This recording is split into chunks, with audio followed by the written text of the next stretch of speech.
Eccoci qua ragazzi, salve a tutti, bentornati sul canale, buon martedì. Prima di cominciare questo contenuto, il punto della situazione in casa Napoli per quanto riguarda il calciomercato, Scuffè Caprile, scambio effettuato, Folo Ruscio alla Fiorentina, visite tra domani e giovedì, Repubblica ritorna su quella situazione, Elmas al Napoli, si potrebbe fare. Ovviamente fatemi sapere la vostra qui sotto nei commenti, iscrivetevi al canale se passate per la prima volta sotto questo contenuto attivando la campanellina, così si resta aggiornati in maniera cronologica. E c'è un saluto al canale che volevo condividere con voi della community da parte di un professionista, da parte di un campione, da parte di un top player, quindi restate su questo video perché lo vedrete apparire poi in sovraimpressione. Questo saluto del quale sono assolutamente orgoglioso e sono rimasto anche un tantino di stucco quando mi è arrivato. Partiamo dal calciomercato. A fare il punto della situazione sul calciomercato del Napoli è stato Giovanni Scotto su X, che scrive: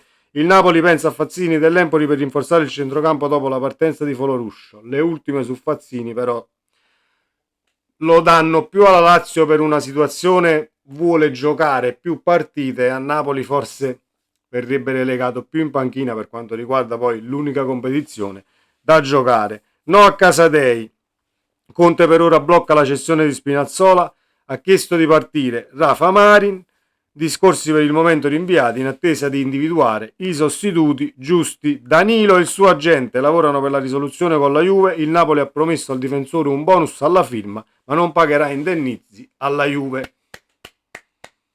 Applausi per questa situazione nel caso poi dovesse finire così, sarei proprio fiero della società.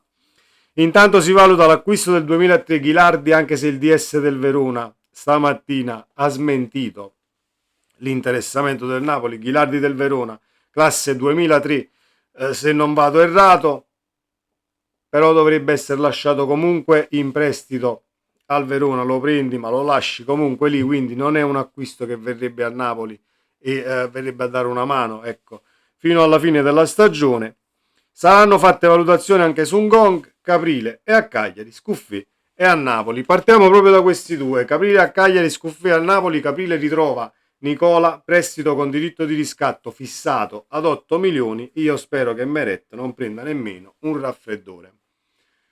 Voi mi direte sì, ma sei troppo precipitoso, comunque Scuffè potrebbe giocarla qualche partita.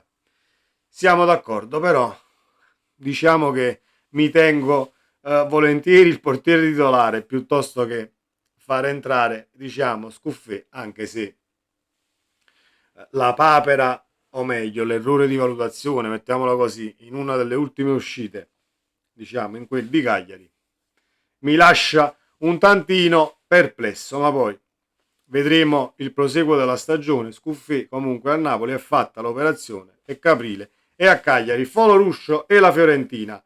Visite mediche tra domani e giovedì, ma non c'è ancora il via di Conte, a quanto leggiamo stamattina, perché il Napoli vuole assolutamente avere la certezza del sostituto prima ovviamente di piazzare il calciatore alla Viola. Ed ecco che ci colleghiamo a questa situazione con, diciamo, non la bomba di mercato, ma diciamo l'articolo lanciato da Repubblica per quanto riguarda il possibile ritorno di Elmas.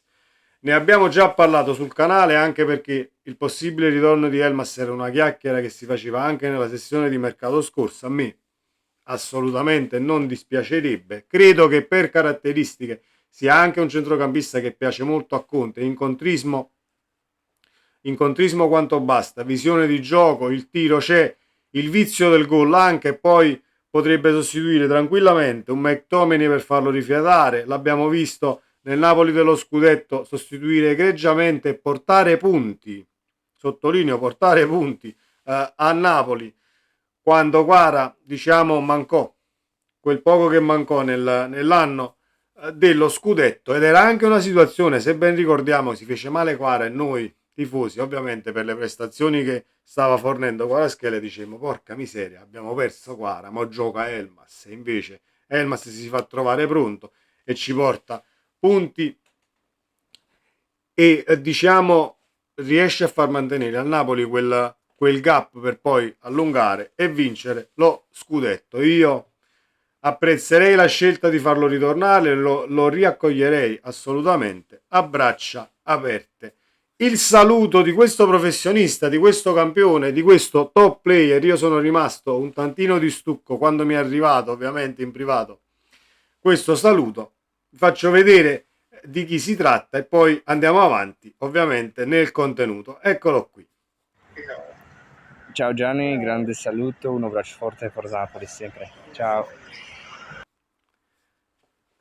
Io sono rimasto abbastanza fulminato da questa situazione che poi mi è arrivata ieri in giornata diciamo in un trambusto di situazioni tra lavoro, musica, ero appena uscito dalla saletta, dalla sala prove e diciamo che ha terminato una giornata molto ma molto bella dal punto di vista poi emotivo e ringrazio ovviamente il nostro Lobotka, professionista esemplare, persona molto ma molto semplice che non si è mai montato la testa, mai una parola fuori posto, è il top player di questa squadra e ne abbiamo già parlato, potrebbe essere uno dei pochi a poter andare, diciamo, a Roma in presidenza, entrare nella camera del presidente e dire senti io voglio qualcosina in più sullo stipendio perché sono quel che sono. Invece sempre al suo posto, sempre pronto, sempre ovviamente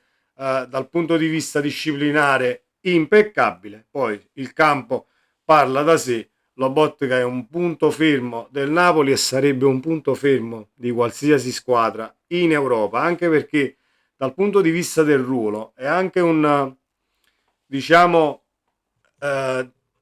una situazione carente per quanto riguarda i registi in giro per l'Europa e quindi sarebbe poi un colpo di mercato che farebbe chiunque. Ringraziamo Lobo, io sono contentissimo anche di aver condiviso questo pensiero con voi e andiamo avanti per quanto riguarda la situazione del calciomercato e faremo anche cioè diciamo che andremo anche a vedere cosa sta succedendo per quanto riguarda lo stadio perché Chiariello sbotta per quanto riguarda la situazione del Maradona, c'è quella situazione Danilo e poi passiamo allo stadio. Io sarei veramente felice, come ho detto poc'anzi, che il Napoli cominciasse anche a gestire situazioni del genere come le abbiamo lette.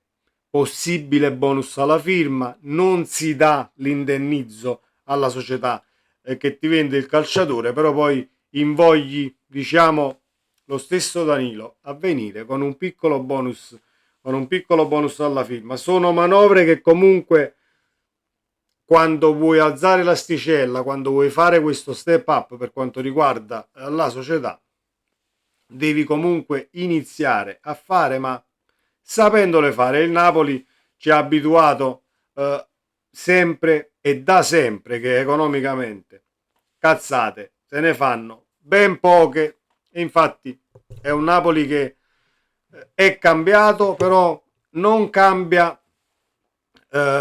il restare sani.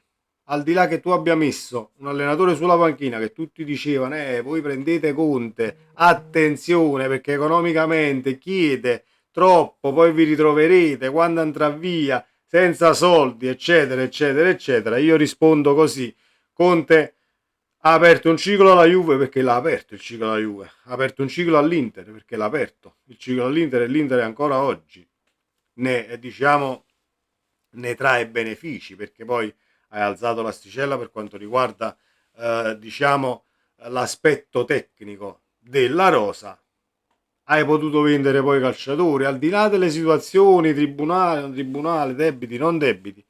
Abbiamo sulla panchina un allenatore che sicuramente dal mio personale punto di vista quando lascerà ci auguriamo più tardi possibile comunque diciamo potremmo giovare di una situazione tecnicamente per quanto riguarda la rosa sicuramente positiva. Il giornalista Umberto Chiariello è intervenuto ai microfoni di Canale 21. Il vero avversario di ADL non è in Lega, anche se Marotta da buon navigatore sott'acqua sta coalizzando un bel po' di club, per portare avanti Gravina senza concorrenza, ma non è quello il nemico, non sono gli arbitri, Manganiello a Firenze è stato perfetto, il vero motivo è la politica napoletana. Il consiglio comunale è miope di questa città, il vero problema è la politica di Napoli che fa da tappo alla crescita della città del Napoli di ADL, ma il Napoli non è solo ADL, ma di tutti noi e della città. Uno stadio nuovo significa immagine, turismo, lavoro. Portare una finale di Champions, sapete cosa significa?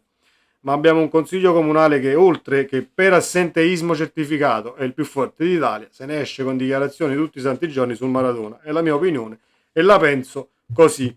Dal punto di vista dello stadio, come scrive il Corriere del Mezzogiorno oggi in edicola, allora, lo stadio Maradona diventerà infrastruttura strategica nazionale. È un passaggio chiave della norma a cui sta lavorando il ministro dello sport Abodi in vista degli europei di calcio del 2032. In questo modo il Maradona potrà essere considerato dallo Stato, tramite l'ente locale che ne detiene la proprietà nel caso della struttura di Fuorigrotto e il Comune di Napoli, asset strategico e conseguentemente messo a reddito, ovvero affidato a soggetti privati tramite project financing, privati che potranno assumere la titolarità del diritto di superficie, sfruttando anche nel caso di Napoli i regimi fiscali delle ZES, ovvero le zone economiche speciali.